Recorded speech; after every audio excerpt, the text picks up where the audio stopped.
The first rule of my mission was simple: stay hidden.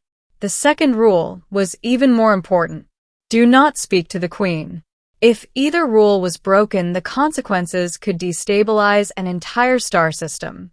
My name is Elias Carter, and I wasn't supposed to exist on the world of Aeryndra. Officially, Earth had never sent anyone here. But the truth was much more complicated. Aeryndra was one of the most powerful civilizations in the Orion Arm.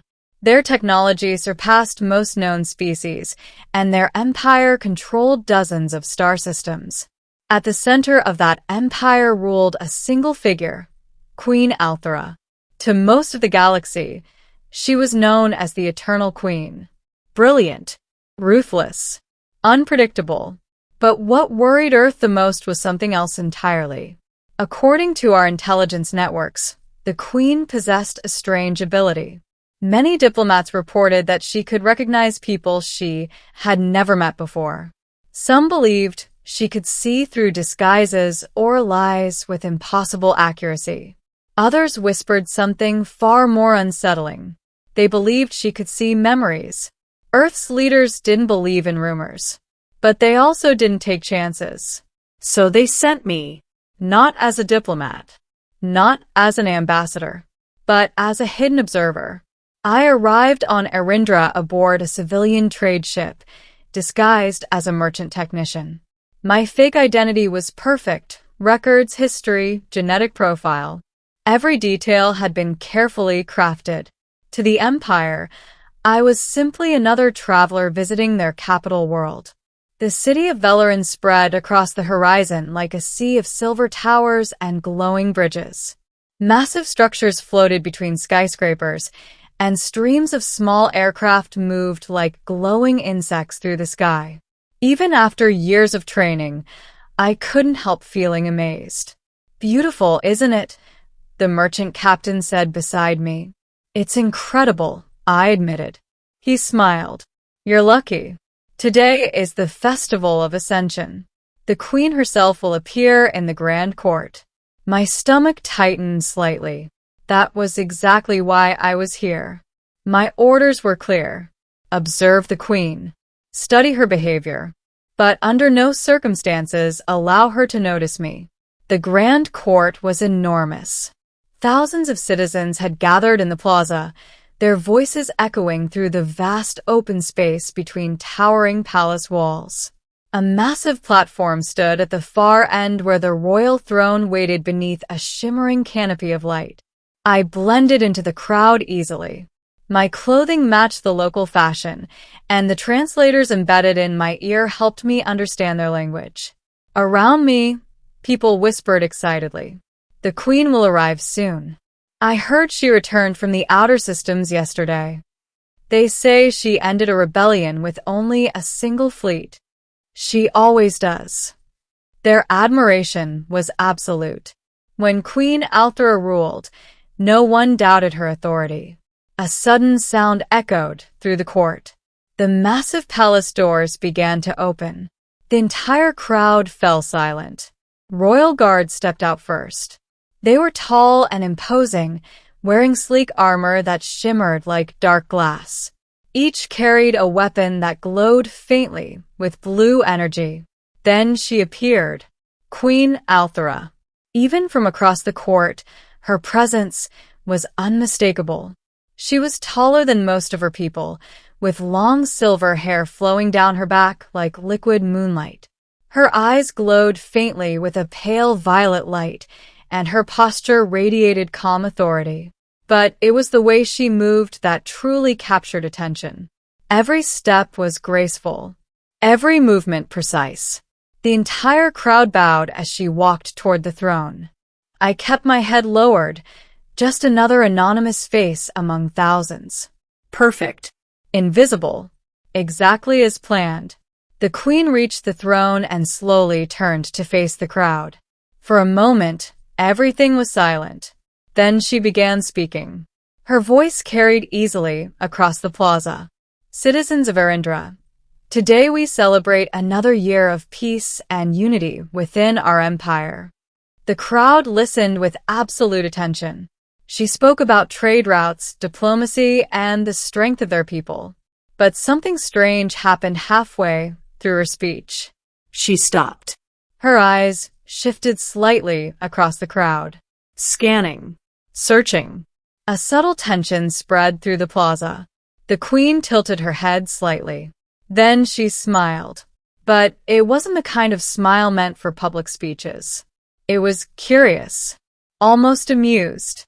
And then her glowing eyes locked directly onto me. My heart stopped.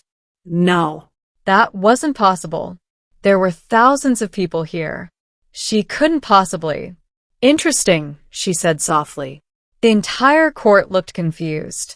The Queen stepped away from the throne. Her gaze never left mine. Then she spoke clearly enough for everyone to hear. You can stop hiding now. A wave of whispers swept through the crowd. My training screamed at me to remain calm. Maybe she wasn't talking to me. Maybe. You, the Queen said, pointing directly at me. The crowd slowly parted as people stepped away. Suddenly, I was standing alone in the open space. Every eye in the court focused on me. My cover was gone. Completely. The Queen descended the steps of the platform and approached slowly. The royal guards watched carefully, but did not interfere. She stopped only a few feet away from me. Up close, her eyes were even brighter than I had expected. And they were studying me with unmistakable curiosity. You are far from home, Elias Carter, she said calmly. My blood ran cold. I had never spoken my real name on this planet. Not once. The crowd gasped. How does she know him? Who is he? Is he a spy? The Queen tilted her head slightly. You were supposed to stay hidden, weren't you? I took a slow breath. There was no point denying it. Yes, I admitted quietly. Her smile widened. I thought so. The guards immediately stepped closer, but the Queen raised her hand. Relax, she said calmly. He is not dangerous. She turned back to me. You came to observe me. It wasn't a question. It was a statement. How? I asked. Her glowing eyes studied me carefully. I recognize people. That's impossible, I said. Not impossible, she replied. Just uncommon. She gestured toward the palace. Walk with me. The guards hesitated. The Queen simply smiled. He came all this way to learn about me. It would be rude not to answer his questions. Reluctantly, the guards allowed us to pass. The crowd watched in stunned silence as I followed the Queen into the palace. Inside, the corridors were quiet and elegant. The Queen walked slowly beside me. You're wondering how I knew who you were, she said. Yes. She stopped near a large window overlooking the city. My people possess a rare ability, she explained. We can sense certain patterns in the minds of others. Telepathy? Not exactly. She looked at me. It's more like recognizing a familiar echo. I frowned. But we've never met. She smiled faintly. Not in this lifetime. That answer only made things more confusing. What does that mean? The Queen turned toward the window again. Thousands of years ago, our civilization encountered humans once before. My eyes widened. That's impossible. Humanity only reached interstellar travel recently. Your current civilization, yes. I stared at her. You're saying humans existed before? Long before your recorded history. The weight of that statement was staggering. Our ancestors once worked alongside your species, she continued. But something terrible happened. A war that nearly destroyed both civilizations. And you remember that? I remember the echoes, she said softly. Then she looked directly into my eyes. And when I saw you in the crowd, I recognized them. I didn't know what to say. The Queen smiled gently. You were supposed to stay hidden, she said again. Yes. But fate had other plans. Outside, the sun began setting over the shining city of Velarin. And in that moment, I realized something incredible. My mission hadn't failed. It had only just begun. Because the queen of the most powerful empire in the Orion Arm had recognized me instantly.